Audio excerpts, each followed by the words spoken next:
Hi friend, எல்லாரும் எப்படி இருக்கீங்க? இன்னைக்கு பார்த்தீங்கன்னா வெஜ்ஜி மட்டன் பெரட்டல். பட்டை, பூ, பெருஞ்சீரகம், பிரியாணி இலை கொஞ்சமாக போட்டுக்கோங்க.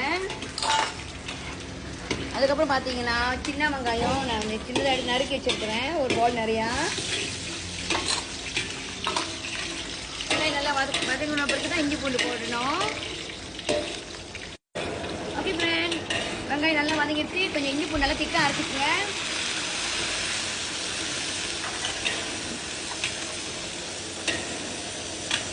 இஞ்சி பூண்டு நல்லா வதங்கினோடனே கொஞ்சோண்டு பட்டை மிளகா போட்டுக்குங்க, வாசனையாக இருக்கும்.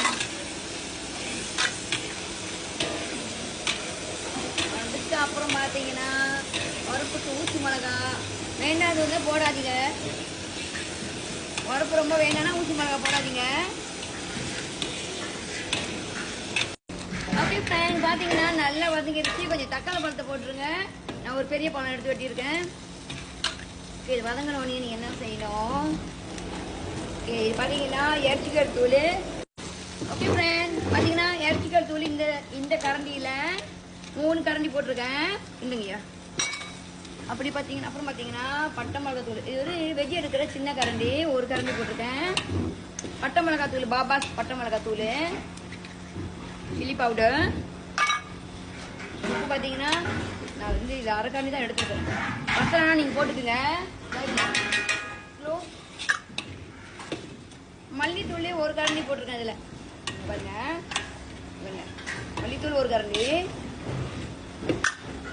மஞ்சத்தூள் இந்த கரண்டியில் அரை கரண்டி எடுத்துக்கேன். போதும்.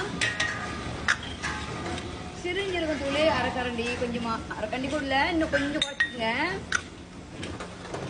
பெருஞ்சீரகத்தூள் கொஞ்சமாக, பெருஞ்சீரகத்தூள் கொஞ்சமாக நல்லா அது மெதுவாக அனல் வச்சு எண்ணெயிலே வதக்கிடுங்க. ஓகே ஃப்ரெண்ட், பார்த்தீங்கன்னா 1 கிலோ சைவ ஆடு வந்து நான் பொரிச்சிட்டேன். லைட்டாக பொரிக்கணும். நீங்கள் ரொம்ப பொரிச்சிங்கன்னா க்ரஸ் ஆயிரும். லைட்டாக பொரிச்சிட்டு எல்லாத்துக்கும் போட்டுட்டேன். அரை ஜக் தண்ணி ஊற்றிக்குங்க.